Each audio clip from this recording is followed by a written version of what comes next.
Assalamualaikum warahmatullahi wabarakatuh. Apa kabarnya anak-anak ibu, siswa-siswi semuanya di mana saja Anda berada? Berjumpa lagi bersama ibu di materi yang kedua ya. Materi yang kedua ini kita akan membahas mengenai teks eksplanasi ya. Teks eksplanasi ini kelas 11 IPA maupun 11 IPS. Ibu harapkan kalian dapat menyimak materi Ibu ini dengan baik ya, agar kalian nanti mampu membuat teks eksplanasi ya. Pada tahap ini kita akan membahas materinya ya. Materi teks eksplanasi. Yang pertama, kita akan membahas tentang definisi atau pengertian dari teks eksplanasi itu sendiri. Kemudian, materi yang kedua, kita akan membahas struktur teks eksplanasi. Yang ketiga, kebahasaan teks eksplanasi. Kemudian yang keempat, pola pengembangan teks eksplanasi. Yang kelima, kita akan bahas nanti contoh teks eksplanasi. Nah, untuk contoh ini nanti kalian buka di buku paket bahasa Indonesia. Nih, warnanya kuning untuk kelas 12 ya. Untuk contoh bisa kalian buka di halaman 67. Nanti setelah materi kita bahas, agar kalian buka buku paket bahasa Indonesia kelas 11 untuk contoh di halaman 67. Kita langsung saja untuk membahas pengertian dari teks eksplanasi ya. Pengertiannya, teks eksplanasi itu merupakan sebuah karangan ya. Jadi dia semacam karangan yang berisi penjelasan lengkap mengenai suatu topik yang berhubungan dengan berbagai fenomena, baik itu fenomena alam maupun fenomena sosial yang terjadi di kehidupan sehari-hari. Atau teks eksplanasi juga menceritakan prosedur atau proses terjadinya fenomena ya. Jadi intinya bahwa teks eksplanasi itu karangan yang menjelaskan suatu fenomena. Apakah kalian tahu atau paham apakah fenomena itu ya? Fenomena itu berarti gejala atau kejadian-kejadian yang terjadi di sekitar kita, baik itu fenomena alam dan fenomena sosial. Kalau yang fenomena alam berarti gejala alam. Gejala alam ya banyak sekali ya. Contohnya ada gempa bumi ya, ada tanah longsor. Nah, itu gejala alam atau kejadian-kejadian alam. Kalau kejadian fenomena sosial berarti kejadian-kejadian yang ada di dalam masyarakat sekitar. Sosial berarti di dalam masyarakat antara sesama kita, dari individu yang satu dengan individu yang lain ya. Fenomena sosial itu namanya ya, mungkin bisa ada gejala-gejala tentang sosial kemasyarakatan, pertikaian, pertengkaran dan sebagainya gitu ya. Kemudian tujuan teks eksplanasi ini untuk memberikan informasi sejelas-jelasnya kepada para pembaca agar pembaca paham atau mengerti tentang suatu fenomena yang terjadi ya. Jadi tujuan teks eksplanasi, Ibu ulangi lagi, memberikan informasi yang sejelas-jelasnya kepada pembaca agar mengerti dan paham tentang fenomena yang terjadi tersebut ya. Itulah pengertian dari teks eksplanasi. Kemudian sekarang kita akan bahas mengenai struktur teks eksplanasi. Nah, jadi materi struktur ini memang sangat penting ya, karena kalian tidak akan bisa atau tidak akan mampu membuat sebuah teks, yaitu teks eksplanasi, tanpa kalian paham apakah struktur dari teks eksplanasi tersebut. Yang pertama, struktur teks eksplanasi, identifikasi fenomena. Jadi di sini nanti akan dibahas latar belakang kejadian atau identifikasi ya. Identifikasi itu menentukan sesuatu yang akan diterangkan ya. identifikasi. Nah, jadi ulangi lagi bahwa kalian harus menentukan dulu sesuatu yang akan dijelaskan itu. Apakah nanti kalian akan membahas tentang fenomena alam atau tentang fenomena sosial, ya kan? Jadi kalian menentukan dulu identifikasi fenomenanya apa. Kemudian latar belakang kejadiannya seperti apa. Nah, itu.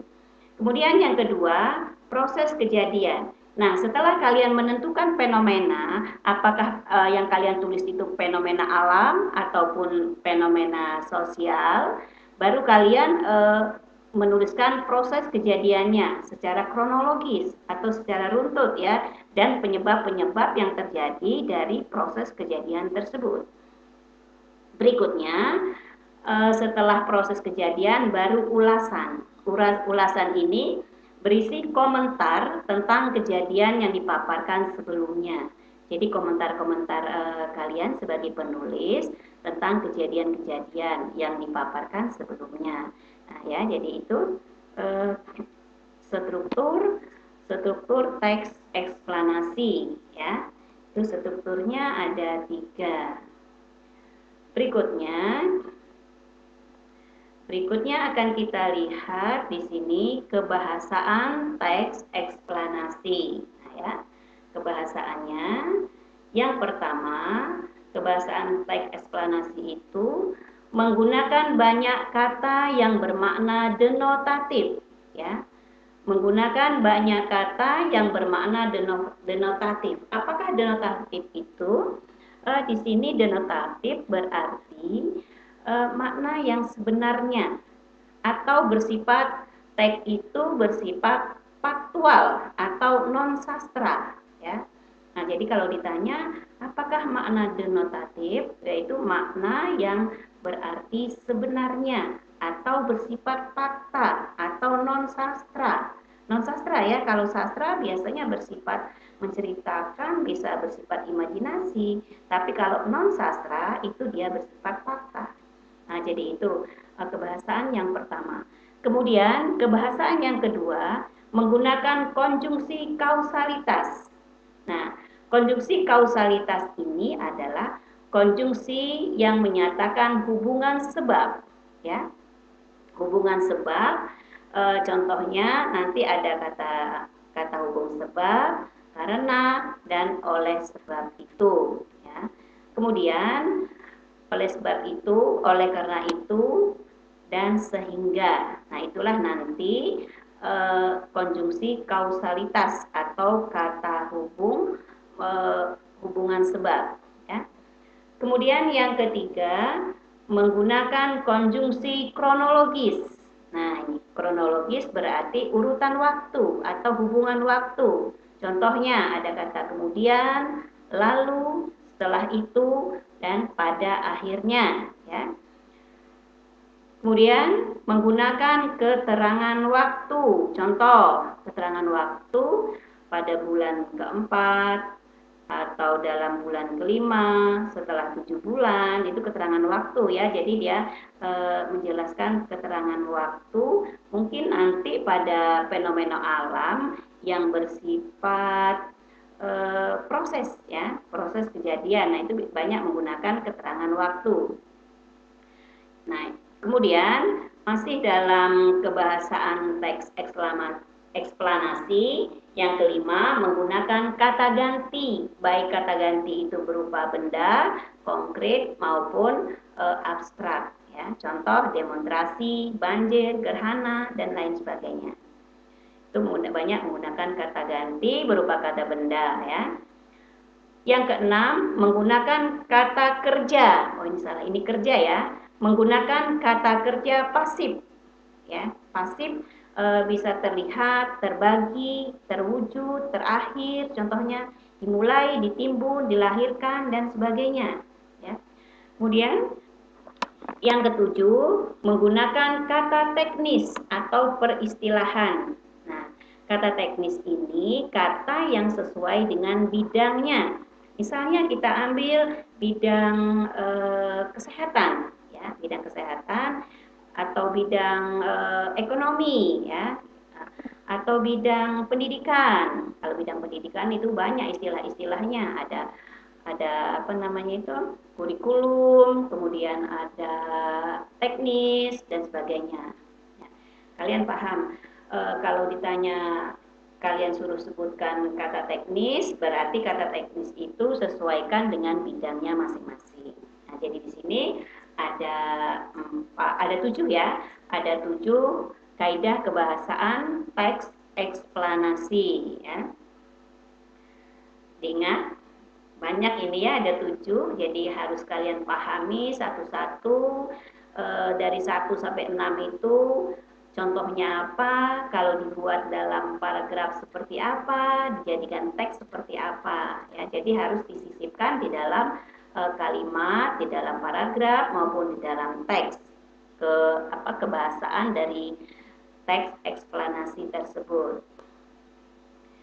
Berikutnya kita akan membahas pola pengembangan teks eksplanasi.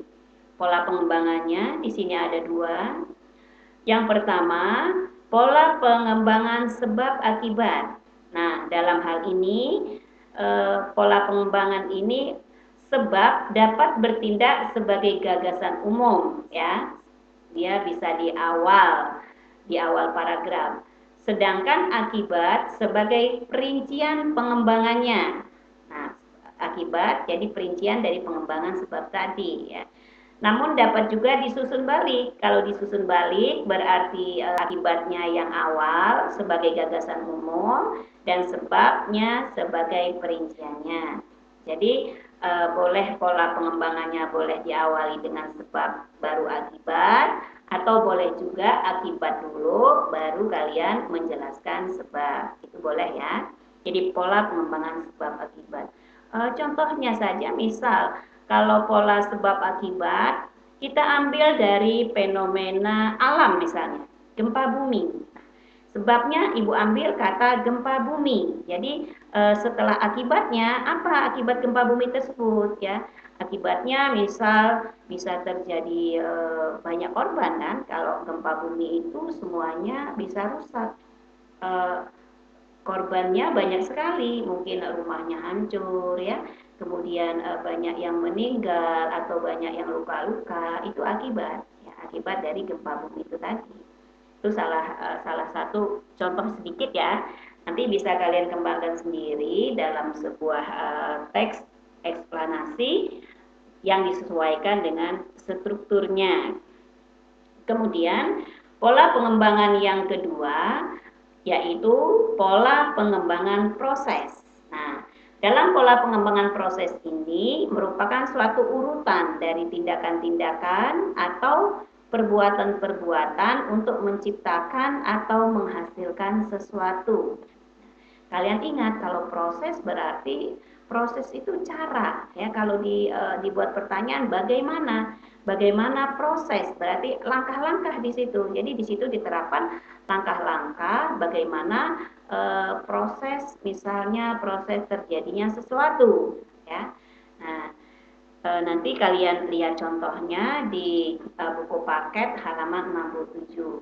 Bagaimana cara membuat teks eksplanasi dengan pola pengembangan sebab akibat atau akibat sebab, dan bagaimana cara mengembangkan teks eksplanasi itu dengan pola pengembangan proses. Nah, jadi ini materi teks eksplanasi yang tadi kita awali dari pengertiannya, kemudian setelah pengertian tadi ada apa tadi, strukturnya ya, kemudian ada kaidah kebahasaan, kemudian yang terakhir ada pola pengembangan teks eksplanasi.